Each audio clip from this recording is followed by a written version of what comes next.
আমরা দেশটাকে সবাই মিলে এগিয়ে নেওয়ার জন্য এই কাজটা করছি। কি নাম তোমার? জেরিন।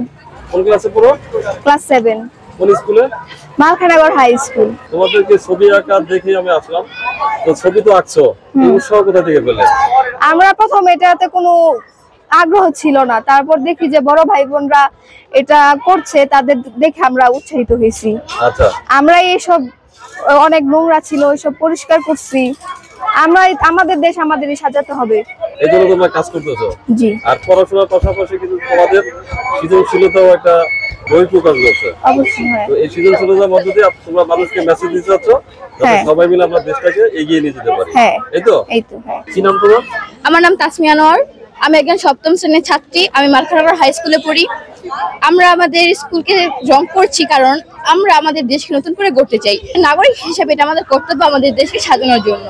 আমাদের একটা আন্দোলন গিয়েছে, সেই আন্দোলনের পর আমাদের বড় ভাই বোনেরা বিভিন্ন দেয়াল পেন্টিং করে সুন্দর করে সাজাচ্ছে। যানজট যেগুলো আছে সেগুলো সব পরিষ্কার করে তারা সুন্দর করে করছে।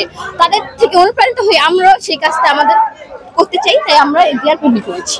কি ছবি আঁকার অভিজ্ঞতা ছিল তোমার? হ্যাঁ, আগে থেকে আমার মোটামুটি আর কি কম অভিজ্ঞতা ছিল, কিন্তু আমি এই অভিজ্ঞতাটা আরো বড় করে পেতে চেয়েছি, তাই আমি এখানে যুক্ত হয়েছি। কি নাম তোমার? আমিনা আক্তার। কোন ক্লাসে পড়ো? 7 এ। কোন স্কুলে? Malkhanagar high school. ওই স্কুলে? হ্যাঁ। তো ছবি আঁকছো কেন? ছবি আঁকছি কেন? ছবি আমরা আঁকতে একদম ছিলাম না, মানে উৎসাহ ছিলাম না, কিন্তু হঠাৎ করে আমরা আমার বড় ভাই বোনেরা করছিল, তখন আমরা যে বললাম যে হ্যাঁ আমরা বলবো, মানে আমরাও করব, তখন আমরা যে হ্যাঁ আমরা করতে এসেছি। কি নাম তোমার? আসিফ শেখ। আচ্ছা, বাড়ি কোথায় তোমার? মালবদিয়া। তো মালবদিয়াতে যে একজন বিখ্যাত সাহিত্যিকের বাড়িটা জানো? হ্যাঁ। কার বাড়ি বলো তো? জীবন মানিক বন্দ্যোপাধ্যায়। ওই বাড়ির খোঁজে আমি 1 বছর আগে আসছিলাম। আমার খুব প্রিয় একটা গ্রাম, যদিও বাড়িটা ঠিক মতো আমি খুঁজে পাই নাই। একজন এক জায়গায় বলে যে এখানে আমরা শুনছি এটা। আচ্ছা, তো তুমি এটা খুঁজে বের করবা, কারণ তুমি তো একেবারে ইয়াং ম্যান। হ্যাঁ। আর দেশের যেহেতু একটা পরিবর্তনের সময়, আমরা চাই যে আমি যেই কাজটা পারি নাই, নবীন হিসাবে তুমি সেই কাজটা করবা। তুমি যদি একটু বলো যে আসলে বিষয়গুলো কিভাবে তোমাদের ভিতরে আসলো যে আমাদের এই কাজগুলো করা উচিত। এটা অ্যাকচুয়ালি আমাদের আগের থেকে একটা প্ল্যান, যে আমরা এই মালখানগর যে স্কুল বলতে না, পুরো গ্রামটাকে, মানে পুরো ইউনিয়নটাকে সংস্কার করব। এখানে আশেপাশে অনেক ময়লা আছে, আমরা নিজ উদ্যোগ নেব এখানে, যাতে করে এখানে আর কোনো ময়লা না থাকে। তারপর এখানে দেওয়ালে অনেকগুলি ছিল, আর্ট ছিল, অনেকই ছিল বা ময়লা টলা ছিল, এগুলো আমরা সব পরিষ্কার করছি আপাতত। আর 2-1 দিনের মধ্যে আশেপাশে যে ময়লাগুলো আছে এগুলোই করবো, পরিষ্কার করবো। আর জায়গায় জায়গায় আমরা ঝুড়ি দেবো, দরকার হলে আমরা টিফিনের টাকা বাঁচিয়ে এখানে ঝুড়ি দেবো, তারপরও এখানে পরিষ্কার করবো ইনশাল্লাহ। তো মালখানগর তো এমনিতেই খুব ঐতিহ্যবাহী গ্রাম। হ্যাঁ। আমাদের এই গ্রামে কিন্তু একজন বিখ্যাত সাহিত্যিক আছে এই গ্রামে, বলো তো কে? মালখানগরের সাহিত্যিক? হ্যাঁ,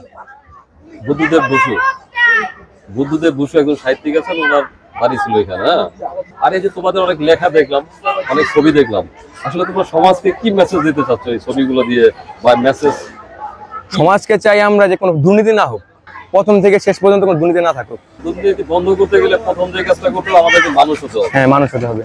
সেটার জন্য এখানে অনেকগুলো মেসেজ লেখা আছে, যেমন তুমি যদি একটা মেসেজ আমার পড়ে শোনাও, ওই যে কোরআনের বাণী, পড়ো তো, এটা কি লেখা আছে? যদি কোনো ব্যক্তি অন্যায়ভাবে কাউকে হত্যা করে, সে যেন সমগ্র মানব জাতিকে হত্যা করলো, আর যদি সে কাউকে বাঁচিয়ে দেয়, সে যেন মানবতাকে রক্ষা করলো। এই একটা মেসেজ যদি আমরা কাজে লাগাই তাহলে কিন্তু আমাদের জীবনে পুরো পরিবর্তন হবে। দুর্নীতি রোধ করতে গেলে আমাদের আগে নিজের মতো মানুষ হতে হবে।